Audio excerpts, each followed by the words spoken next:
Nothing clever, nothing witty, no cold opening. Just 2 words for this movie. It stinks. Yeah, happy Halloween, everyone. October once again.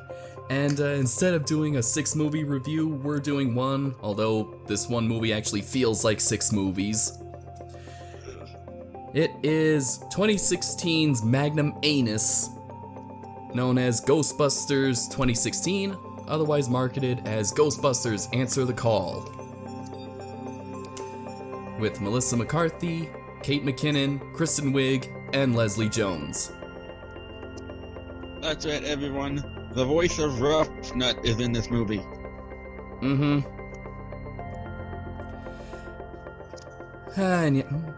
And you know what? I hope she didn't quit her day job. Yeah, this film is not going anywhere, I don't think. No, it's not. Although, the fact that it even got made makes me question my previous statement. What statement? This film franchise isn't going anywhere. The fact that this was made makes me question that. Okay. Yep. Yep. So I think this movie is quite the press, the controversy itself is actually more famous than the movie itself. Agreed. After watching it, I can see where people were coming from, but I don't think it was that bad as everyone made it out to be. That's true. I didn't think it was that bad either. I mean, I didn't know what to expect. I was expecting mediocrity. I was actually preparing myself to be very angry. Like, I hate this movie. I hate it. This movie sucked. How the hell could anyone think that this movie had any potential to be good? But no, it's not. It's not that way. No, I mean, it didn't make me angry. Aside, it did make me groan. It made me groan, but it's bad from a writer's standpoint and a director's standpoint. Yeah, as well as and a producer's standpoint. And just basically in every way, it's just disappointing. Like the biggest question I have: why does this movie exist? Let's just get this out of the way, because this is my biggest question. Why does it exist? I don't know why, but let's start the clock. There you go. Why does this movie exist? Well, Ghostbusters, the franchise, has kind of been dormant since 1989, and fans have been calling for years to make a third Ghostbusters movie. They wanted the original cast back. And then Sony's, who owns Columbia Pictures, which is the intellectual property owner of Ghostbusters, decided to finally, dust off that old logo, and instead try to revitalize it. And according to several sources, most of them that come from Midnight's Edge, they actually did a whole YouTube series based off of the process that this movie went through. I'll actually leave a link to the videos in the description. There was a lot of executive meddling that went into making this. Like at first the original director was going to be a producer, and then he kind of got pushed out by then CEO Amy Pascal, who is kind of involved with Marvel's with Marvel's partnership and their handling of Spider-Man. And then getting Paul Feig, the director by such classics like Bridesmaids, which wasn't that bad. It was actually funny. I Spy, and I think there was some other one. Oh right, The Heat, with Sandra Bullock and Melissa McCarthy. I think he likes to work with her a lot, so that he could make the movie his way, not Reitman's way.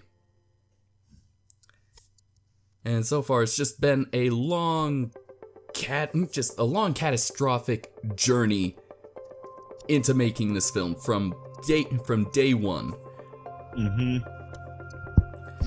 I'm actually looking up some stuff on Wikipedia right now, like on the opening overview paragraph. It did not do well at the box office. I can't imagine that it would. Due to its combined production and marketing budget of over $350 million, the film ended up being one of the biggest box office bombs in history, with losses of up to $125 million for the studio.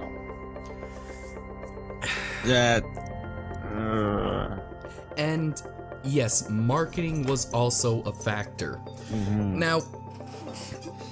Now, a lot of the controversy does seem to stem that when the first trailer came out, within 24 hours, it was heavily downvoted. It was the most disliked video in the history of YouTube.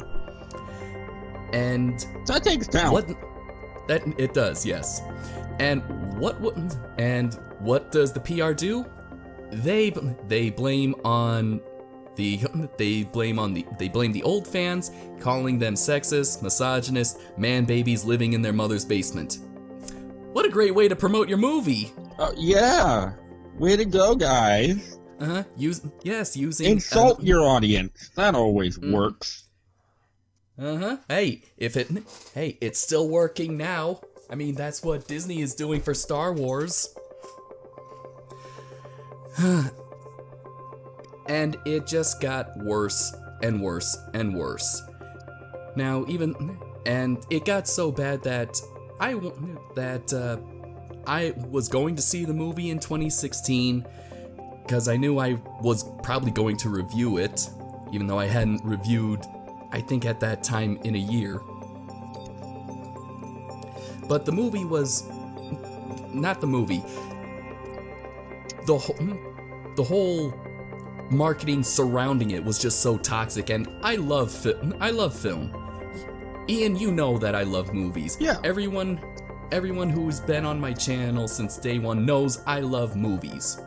I ended up not going to it, not seeing it, not paying money to see it, because I did not want to go into a movie with a negative emotion. I felt like I wouldn't be giving the movie its fair chance. I would just be seeing it through red-tinted goggles. Yeah, and that's something while watching through this I had to work through. I kept trying to tell myself, try not to hate it so much. Let's see what it can do. And I did my best, but it just... Which one did you see? Because apparently there's two versions. There's the theatrical version and the extended cut. I don't know. Let's see, did you get... Alright, well, I got the extended cut. It was mostly because, since I synced my, my iTunes, movie iCloud with, Movies Anywhere. One of them was Spider-Man, which is owned by Sony, and because of that, I was able to get Ice Age and Ghostbusters free because they're Sony properties. And yeah, even though they're free, I kind of want my money back. Ooh. I'm sorry. I mean, I thought of that on the drive home. This movie is, in my most pleasant, nicest form of criticism, is a joke. It's a joke. Mm-hmm. It's a joke on the franchise. It's a joke to fans. It's a joke to new fans. The movie itself feels more like a parody of the Ghostbusters franchise instead of actually part of the franchise. It works more like the cartoon.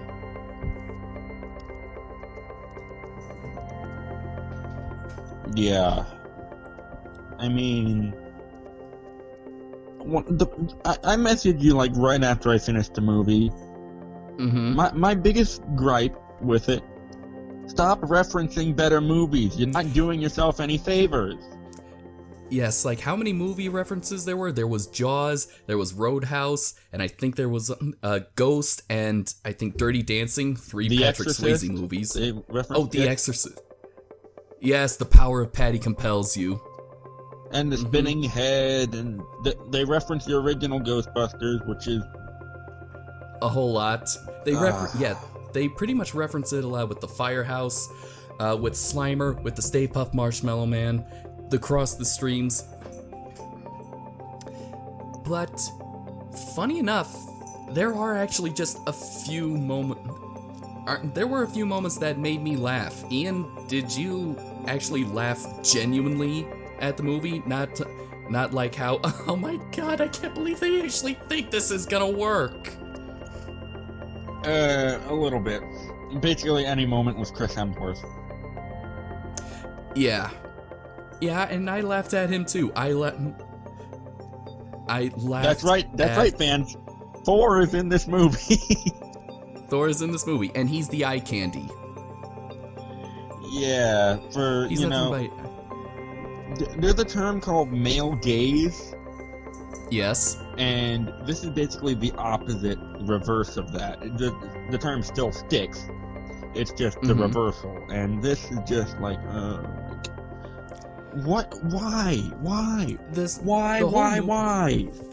The whole movie kind of, even though it's a joke, kind of feels like you kind of get the sense that there was more of a hidden agenda with it. Oh, most definitely. I mean, seriously, all the males characters are either an idiot or assholes. That's something that I've heard every review of this movie say. Yeah. Which is why I think this is more like a parody. This is an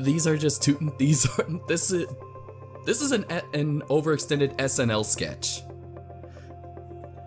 Mm-hmm. Which is funny. This is more SNL than the original one when only half the cast was SNL. I mean, I can understand like making a couple characters, assholes, but every male character and even having some of the female leads say lines that like men are idiots and all that jazz. I'm not trying to get into the whole feminism debate and all that, but I know. Go back to your mother's basement. Yeah, I'm trying to focus on the movie. I know. But it's kind of... I think that's part of what spawned this movie, actually. What? The whole feminism thing that I don't want to get into. I think that's part of what spawned it. It's what spawned it. It's what spawned the whole backlash. It's what's, you know, Sony's response to the dislike of the trailer, and then that kind of dislike kind of spawned the whole pushback, and some from people who could actually be exactly what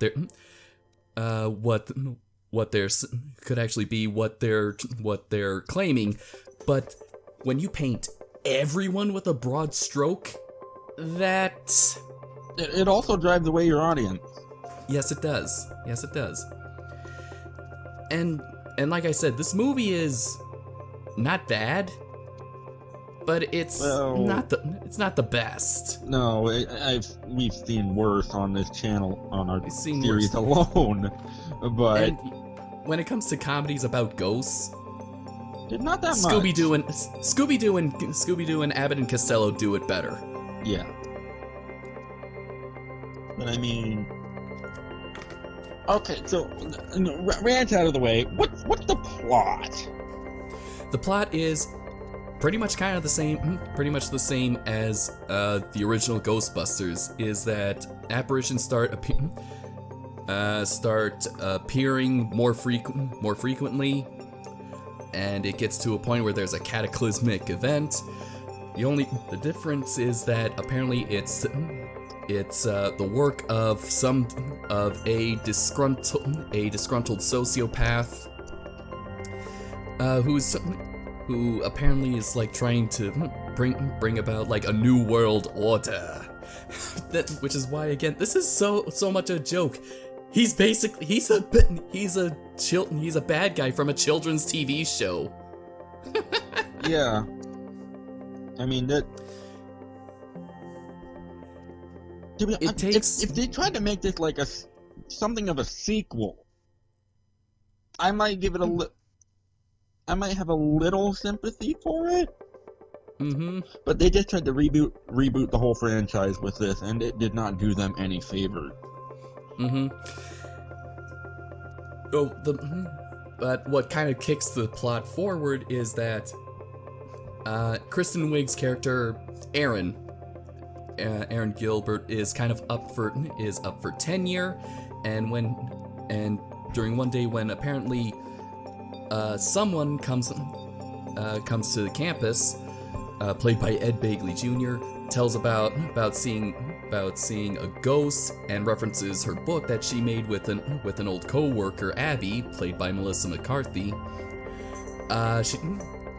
She seeks her out to try to get that book taken out because that could ruin her possibility to get tenure.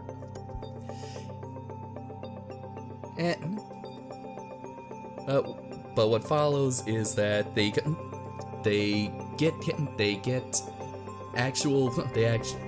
actual physical and video evidence of ghosts existing,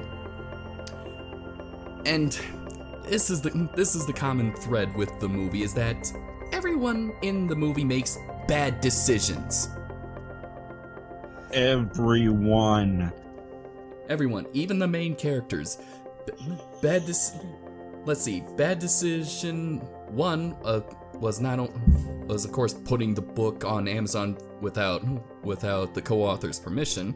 Second mistake, uploading the part of the video where she's just screaming into the camera like a crazy person, "Ghosts exist! Ghosts are real! Ghosts are real!" I mean, you don't even show the clip of the ghost. So she doesn't get her tenure. She loses her teaching job, which she's a professor of particle physics and theory at Columbia University. That's a big blow. If you get fired from there, well, granted, it's Columbia University. You might be able to get another job someplace else because it's a higher school. So. I mean, well, hell. I mean, look at the original Ghostbusters. They got fired from Columbia University. Yeah. And original work. All right. So anyway, one leads to another. They end up having to move.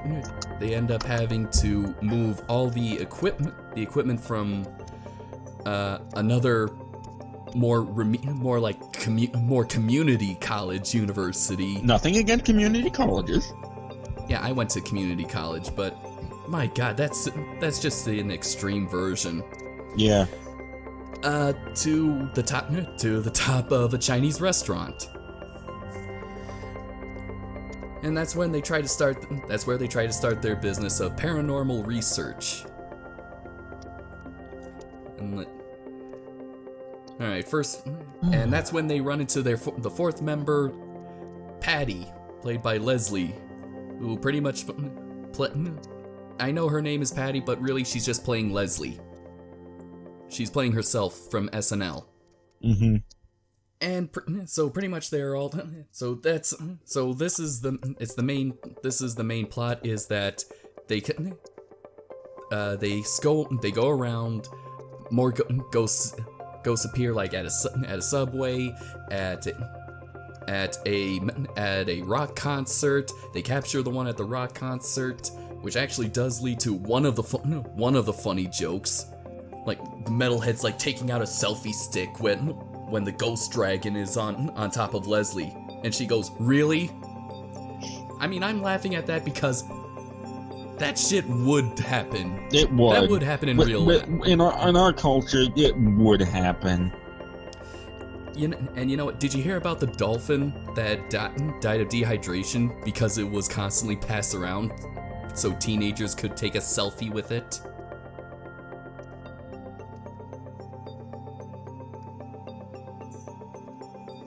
Viewers, I know you can't see me.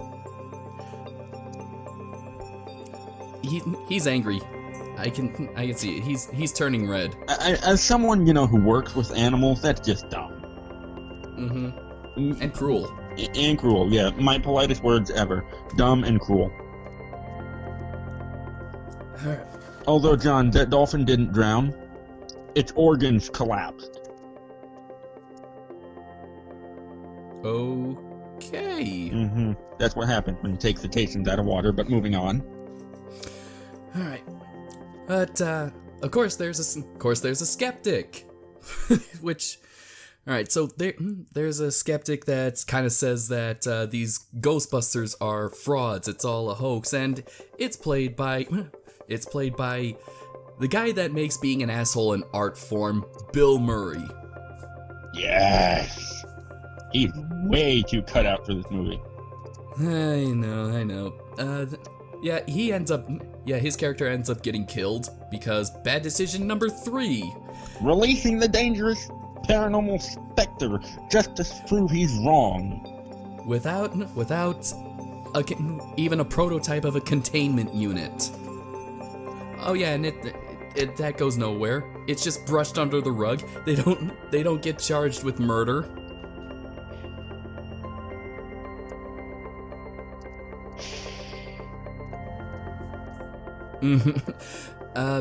Viewers, my coworker has facepalmed himself.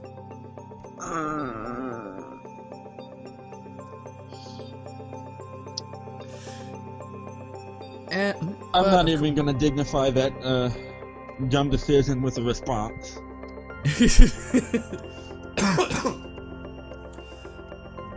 Alright, so they find out who's actually behind all these ghost attacks, and apparently he ends up electrocuting himself, but of course it was all part of the plan.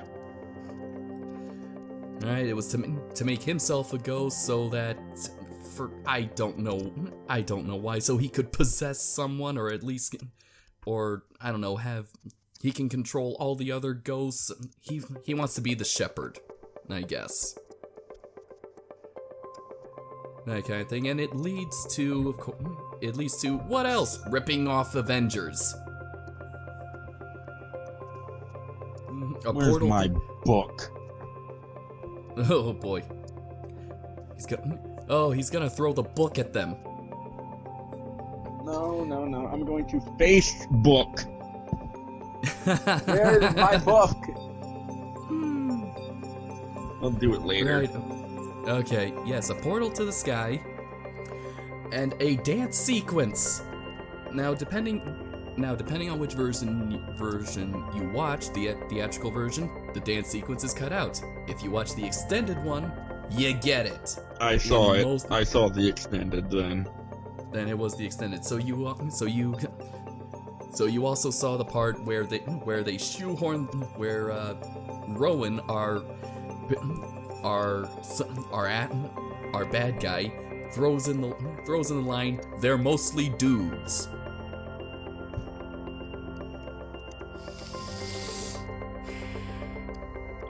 Again, real subtle writing. Real subtle. Real subtle, Paul. I will hemisect you with a lightsaber. Whew.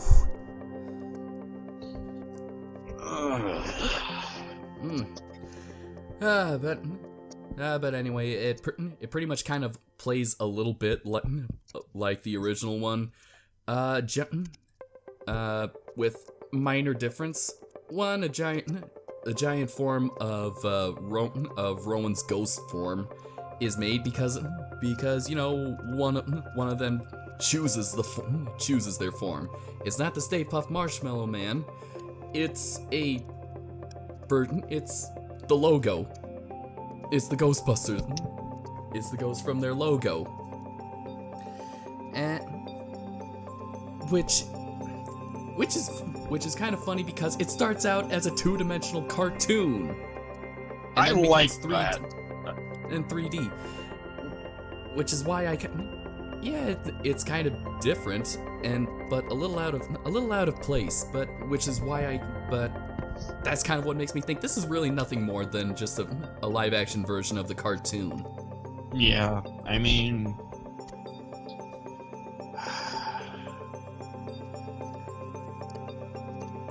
So yes, to close the portal, they have to cross the streams, which was stated earlier is a bad thing, but they survive. They blast the giant ghost in the crotch so that it can get sucked into the portal. Wow, real clever, guys. Yes, you're about as clever as every 90s comedy. And you know, New York is saved. Everyone knows about the Ghostbusters. They're not frauds, and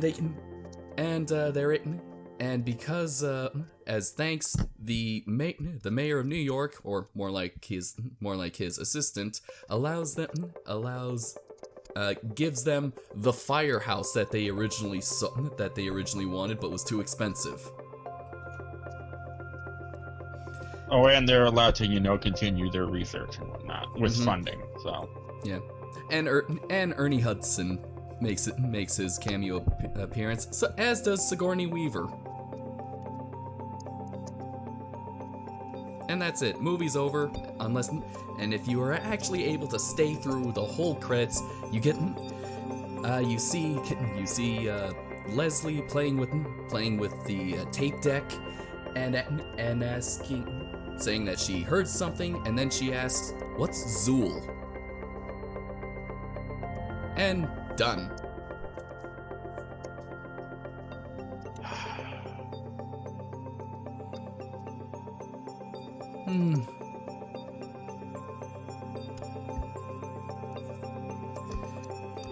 Well, we've hit the wall. Nothing but silence. What more can we say about this? Agreed. I mean, it has its own agenda, which, okay, granted, almost all films have an agenda.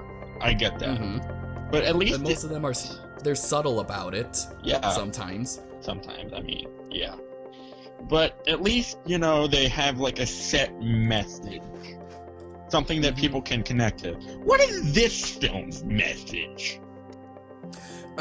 I feel like this film's message is that women can be Ghostbusters only if men do it first, and we forget about them. Yeah, very empowering, actually. I kind of feel like if this was meant to empower, women, it feels like it's demeaning them. Yeah. And that's and that's it. That was my thought 3 years ago. All over. I know that these 4 actresses, they are funny. They can be funny. But they're only funny if they're given a good script to work with, that they can build off of, that they can work around. You can't just this isn't like a magician on stage. You can't just pull a rabbit out of a hat and then expect everyone to go ooh ah. Yeah, and to be honest, I agreed. This film, I don't think it empowers women. If you want strong female characters, Ellen Ripley, Astrid Hofferson, Sarah Connor, Wonder Woman. Those are your strong female characters. Those are your good female role models. This? And also your female protagonist from Hayao Miyazaki. This isn't, and I don't blame the actresses. They only deserve like 1% of the fault because they actually went along with the PR after the whole trailer fiasco. I place most of the blame on Paul Feig as the director because he's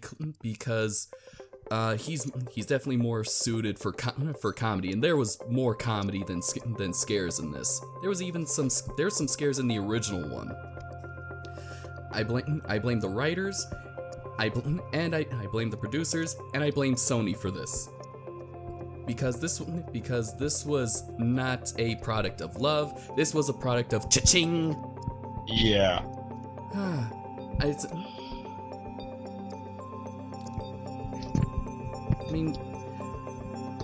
Alright, so what?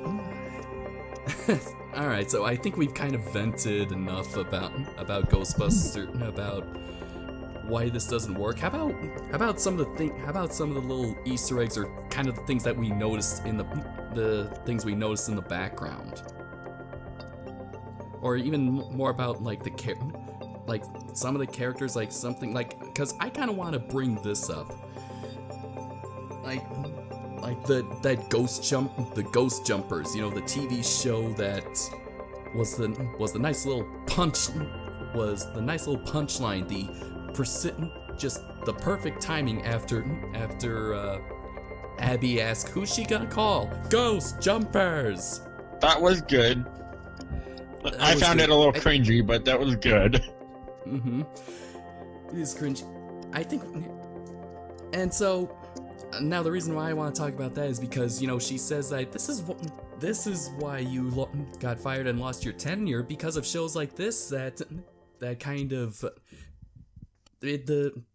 paranormal science doesn't really have a lot of respect in the scientific community because of shows like that. My family and I watches a couple of those shows. There's only one that actually has a decent amount, that actually does a decent job at mostly debunking ghosts. It's called Ghost Hunters, and really what they're doing is not trying to find ghosts, but to either prove or disprove alleged hauntings, and most of it is so that they can. And it did make a comeback recently, and it's kind of more all about giving people peace of mind. The one this movie's parodying is definitely Ghost Adventures, based on Zach Bagans. There are things in this world we will never truly understand. Freaking, I love Zach, but yes. Yes, I mean, that show is entertaining because of how overdramatic it is. Because every place they visit is a demonic entity. You want a demonic entity? Go in my brain. There's one. Ooh. I mean, honestly, what person in their right mind works with alligators? Well, Steve Irwin did. Point taken. But this movie, I don't know what else to say about it. I'm scrolling through Wikipedia, Yeah, I haven't even referenced any of the trivia from IMDb. Ooh, there's an entire section on Wikipedia called Controversy. Oh, yeah. An entire section. Oh man. An entire section. I'll bet it's filled with half-truths. Perhaps. I'm just. So, what is this? I saw.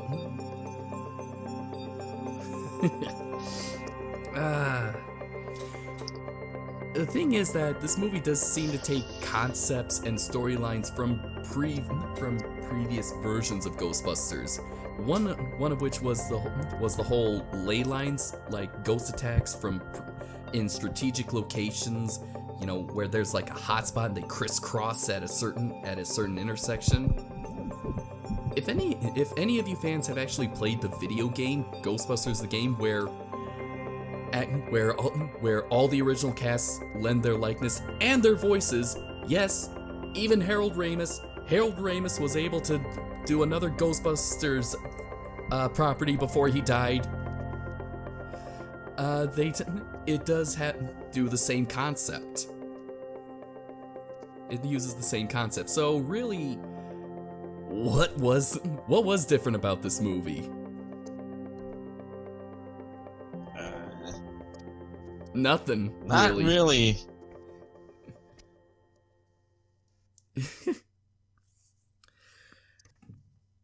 Alright, let's see.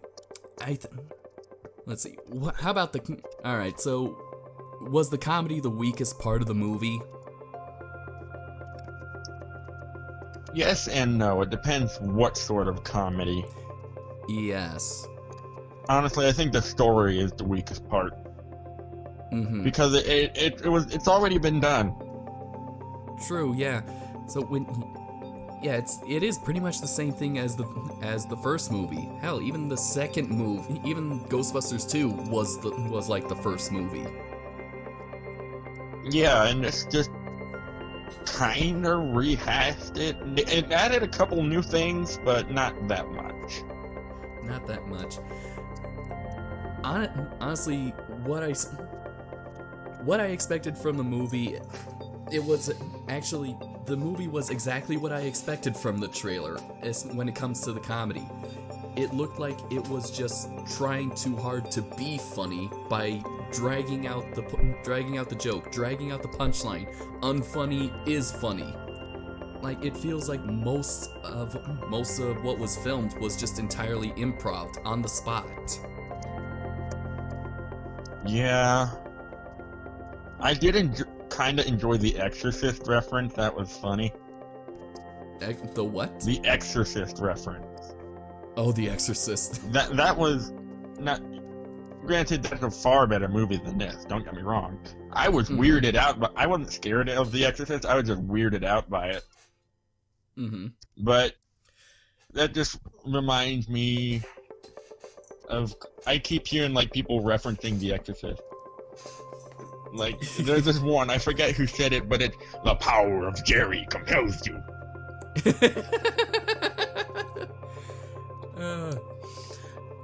You want to know a weird coincidence? Is that this weird, or something just weird, is that Charles Dance makes an appearance in this movie.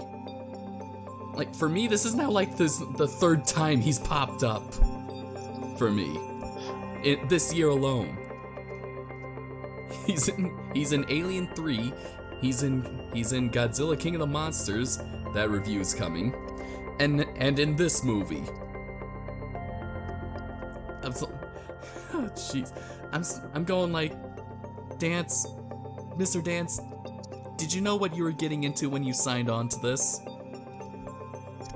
Probably not. If I have to make any indication, probably not. Mm-hmm. To be honest, I think they might have pulled a Jurassic Park 3 and didn't have a set script. Ugh. There's a lot of information on that. Yeah. Actually, they did have a script. It was called The First Movie. Oh, gee!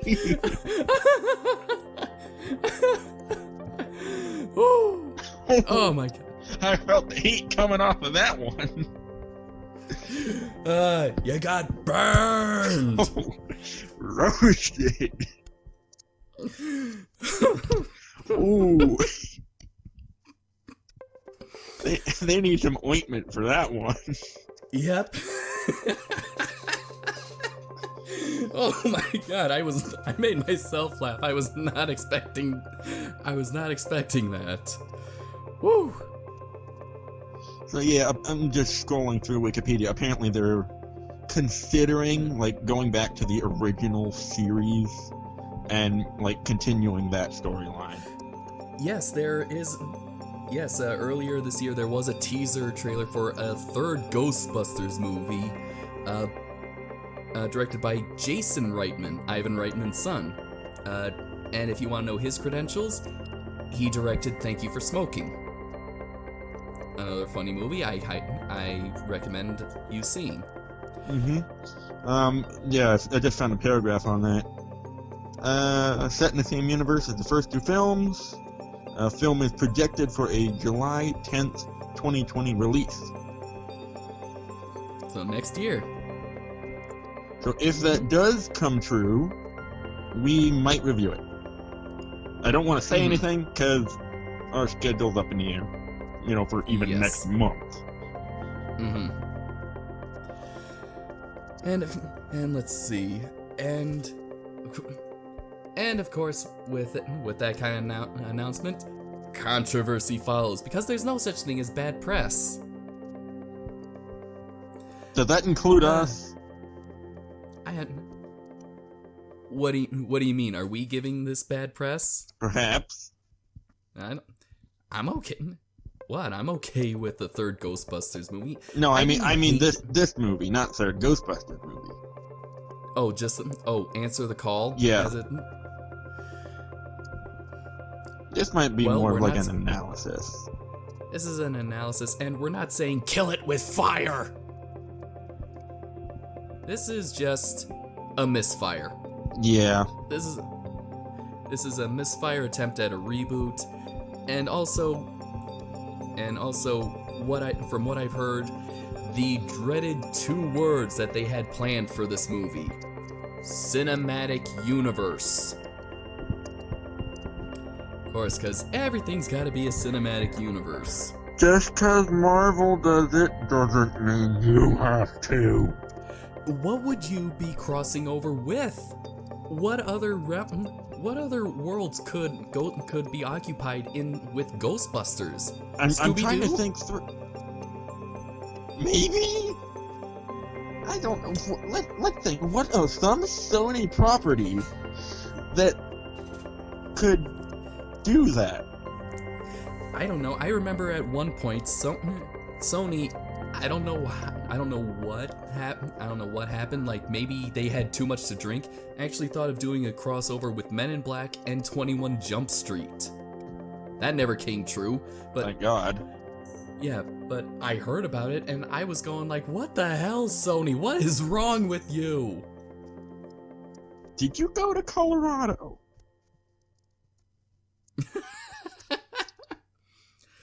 I don't even think a trip over there would have screwed them up. Oh, and I know what you're referencing too. But I mean, cinematic universe.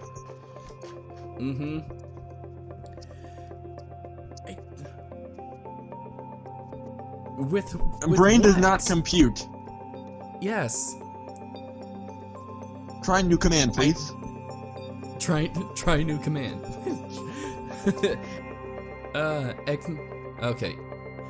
Execute. Let's see. Execute original programming. Ghostbusters 3 initiated.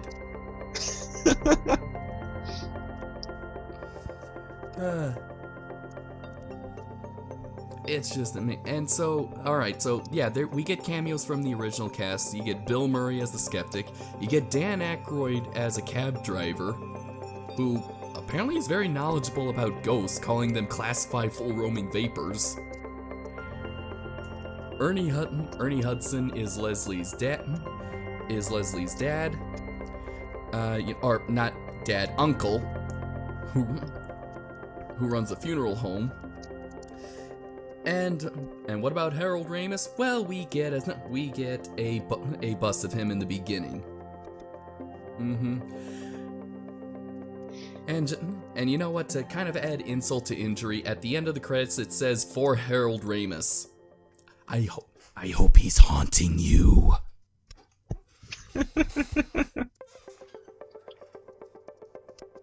Because my God, some of these reviews are, oof.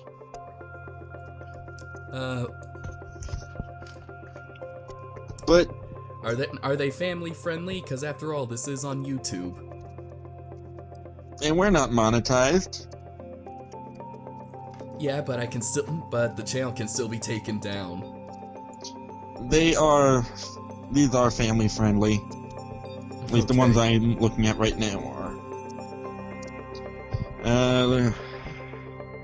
Suffers from the anxiety of influence. Lazy script that takes forever to get going. I can see where they're coming from. Oh, yes. Uninspired action sequences.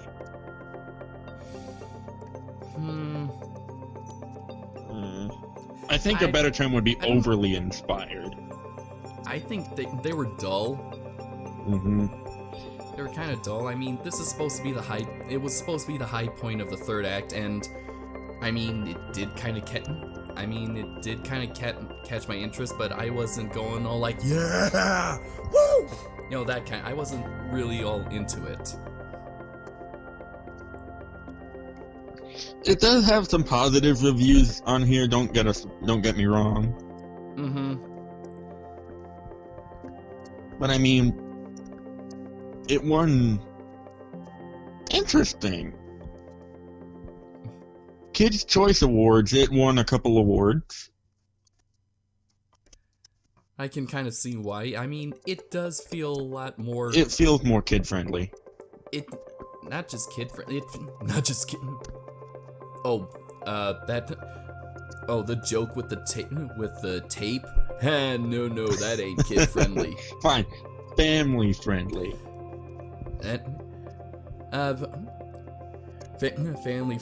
Family friendly.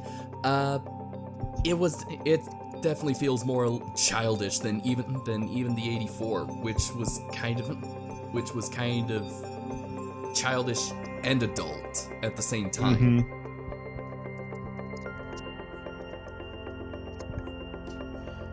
So I'm not faulting it for Kids' Choice Awards. I mean, if kids liked it, then good. I mean, good for them. They still have years to discover great works.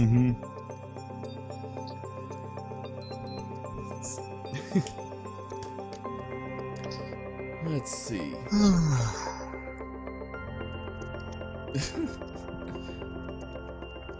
I don't have much else to say.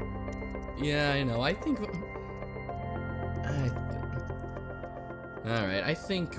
we should just get to our ratings. Oh boy. So yeah, Ghostbusters Answer the Call, or Ghostbusters 2016, whichever you want to call it. It's uninspired. It's dull. It's lame. It's not the worst. It's not as bad as everyone made it out to be, but it's not as great as the people defend it to be. It's just average. It's a cash grab, basically. It is just a cash grab, and I think because thanks for adding that, because I think originally I was just going to give it like a 5 out of 10 stars, but seeing as how the main reason for this movie getting made was so that it made money, kind of lowers it down to, I'd say, maybe a 3 or a 2. Yeah, I mean, the reason why you make a movie factors in. Mm-hmm. Like, I know we're comparing apples to anuses here, but Look at How to Train Your Dragon. Just the first film, not including any of the series or the sequel. Just look at the first movie. It didn't really have a set agenda. It wanted to tell a story honestly and with heart, and the people who made it put in a lot of love and care into it. I feel that's something that this film lacks. It lacks care and actually loving your source material.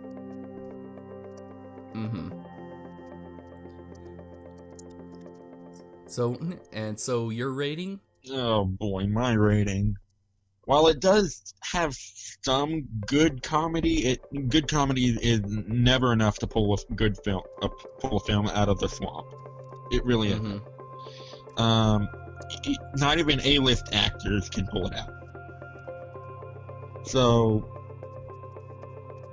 with Ghostbusters 2016, Ghostbusters Answer the Call, whatever it may be called, I gotta give it maybe a 2.5, maybe a 3, because it's uninspired, it's a cash grab, it has a rather blatant agenda, and it doesn't add anything new of substantially. It has a couple new ideas, but it's not enough.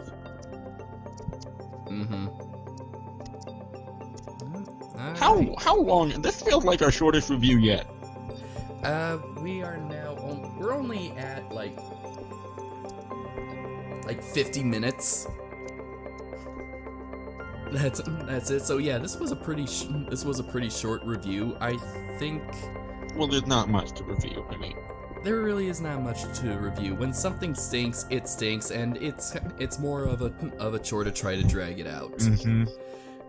And this is one of them. So, yeah, that concludes the Halloween review for Nerdvana podcasts. Join us in November. I don't know. We'll for whatever movie we decide to review. Yeah, I don't know. Maybe we can get Tyler in for that one. I don't know. Tyler in? I mean, maybe we could do the original Total Recall now. Actually, watch something good. I'll see if I can track that down. Okay. Of course, we also got Terminator, Jaws, Edward Scissorhands. What else did I write on Facebook? We got a good list going. Back to the Future. Yes, Back to the Future. Damn, we could have watched that. We could have done a 3-part miniseries and reviewed all 3 of those movies for October. Darn it! Why October, though? October 15th, 2015.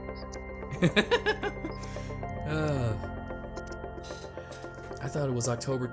Was it October 25th? Or I think it was 15th. Okay. Which, at the time of this recording, was 2 days ago. Alright, so... But yeah... Anyway... We don't have much else to say about this. We gave it a rating. We talked about it. Yeah, I'm going to put in something... I'm gonna put in something else, not Ghostbusters related. I'm probably just gonna put in one of my Godzilla movies. Yeah, wash down the bad taste. Yeah, I'm gonna go watch The Terminator. Yeah. Alright, so until then, we'll see you in November, everybody. Yep, with whatever we're gonna review. And happy Halloween.